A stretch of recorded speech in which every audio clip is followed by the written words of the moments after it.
बिस्मिल्लाहिर्रहमानिर्रहीम। अस्सलामुअलैकुम। Satellite 11 news Pakistan के साथ मैं हूं सना हुसैन। चलते हैं खबरों की जानिब। हरुनाबाद से मलिक अब्दुल लतीफ़ चौहान 11 न्यूज़ इंचार्ज जनूबी पंजाब की रिपोर्ट के मुताबिक दुनिया के सबसे बड़े मुतरजम कलमी नुस्खा कुरान पाक की 3 रोज़ा ज़ियारत। हरुनाबाद में दुनिया के सबसे बड़े मुतरजम कलमी नुस्खा कुरान की रुनमाई हुई मरकजी ईदगाह में हुई, जिसमें डायरेक्टर वाइटर ग्रुप ऑफ कंपनीज और उम्मीदवार बराए सूबाई असम्बली PP 243 चौधरी काशिफ सिनान ने खुसूसी तौर पर शिरकत की।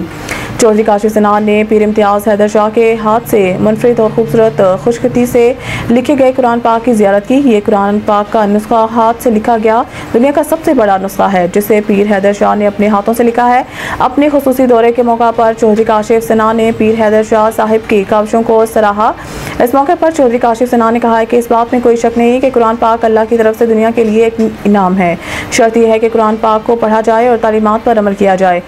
चौधरी हारून रशीद, मोहम्मद ताहिर तोगीरवी, असद चौधरी, मोहम्मद फराज, फयाज अहमद, शाहिद गौरी, खालिद भट्टी और नदीम जफर, हिदायत काजी, नवीद काजी, जाहिद हुसैन अंजुम समेत मीडिया नुमाइंदगान भी हमरा थे।